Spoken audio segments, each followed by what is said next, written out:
Gereja di Jakarta lebih fokus bangun gedung gereja daripada bangun pribadi seseorang, pribadi orang.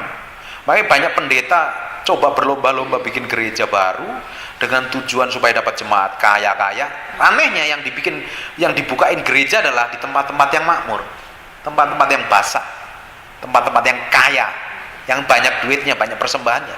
Tapi tempat-tempat miskin banyak terabaikan, tapi tidak semuanya. Tapi masih ada hamba-hamba Tuhan yang hatinya tulus dan murni melayani Jakarta loh. Kenapa banyak pengusaha jadi pendeta? Tujuannya apa coba? Karena bikin gereja adalah perusahaan nirlaba. Tanpa pajak, dapat income gede. Kalau gereja dapat income, susah ngeluarinya. Tidak semua. Nanti saya dihakimi para pendeta. Tapi kebanyakan orang seperti itu. Tapi Tuhan dibutuhkan adalah hamba-hamba Tuhan yang hatinya murni. Hatinya murni. Dan hari ini Tuhan cari hamba-hamba Tuhan yang hatinya murni. Banyak hamba Tuhan yang hatinya murni. Banyak juga yang hatinya nggak murni. Ingat nggak ketika Elia merasa dirinya paling suci dan paling benar sendiri di hadapan Tuhan? Tuhan, hanya aku sendiri yang menyembahmu, yang lain tidak mengikuti engkau. Elia, kamu ngomong apa sih? Diam. Aku sudah menyiapkan 7.000 orang yang kakinya tidak pernah menyembah Baal. Jadi banyak hamba Tuhan yang hatinya murni dan suci. Nah, orang-orang yang hatinya murni dan suci dan kudus tidak dikotorin dengan uang, jabatan, nama tenar, gereja gede gedung mewah. Itulah gereja-gereja di mana Roh Kudus akan dicurahkan secara luar biasa. Ada juga gereja yang besar yang akan dicurahkan kelimpahan kekuatan Tuhan kalau pendetanya murni. Hati yang murni dari pemimpin itu akan mengalir ke jemaatnya. Dan hari ini diperlukan orang yang hatinya benar-benar murni melayani Tuhan, mencintai Tuhan, mengasihi Tuhan.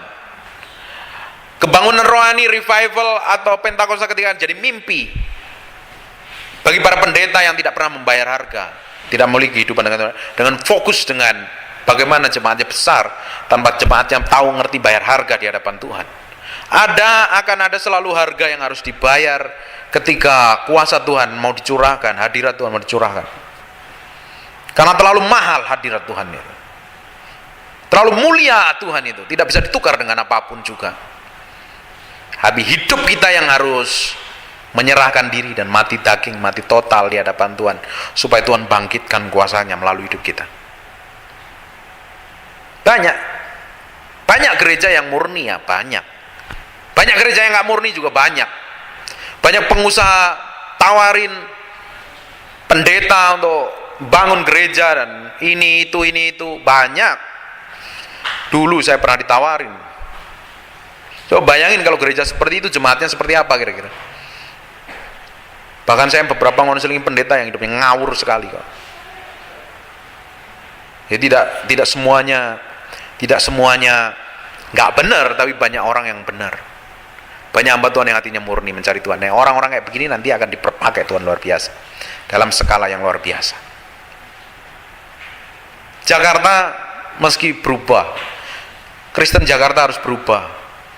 Kekristenan di Jakarta tidak boleh mati suri lagi. Harus terus bangkit dan bergairah mencari Tuhan. Orang-orang Jakarta harus dibangkitkan Tuhan. Hamba-hamba Tuhan yang dahulu harus bangkit dari kenyamanan, kemakmuran. Harus benar-benar merindukan kebangunan rohani supaya bangsa ini dilawat Tuhan. Dan banyak hamba-hamba Tuhan di luar Jakarta juga dipakai Tuhan luar biasa. Di Jakarta juga banyak dipakai Tuhan. Di luar Jakarta seperti hari ini pun juga banyak dipakai Tuhan luar biasa. Indonesia ini sedang dalam pengawasan mata Tuhan karena Indonesia adalah tempat ladang paling hijau yang siap menua, menghuning dan siap dituai Tuhan. Masalahnya penuainya harus siap dahulu. Amin. Penuainya siapa? Kita adalah orang yang dipakai Tuhan. Kita harus mempersiapkan kapasitas kita. Kita harus mempersiapkan diri kita dengan baik. Kita harus membangun manusia rohani kita dengan baik supaya ketika Tuhan ada waktunya, ada kairosnya Tuhan muncul, kita harus siap menikmati itu bersama Tuhan, dan tentunya nama Tuhan yang dipermuliakan.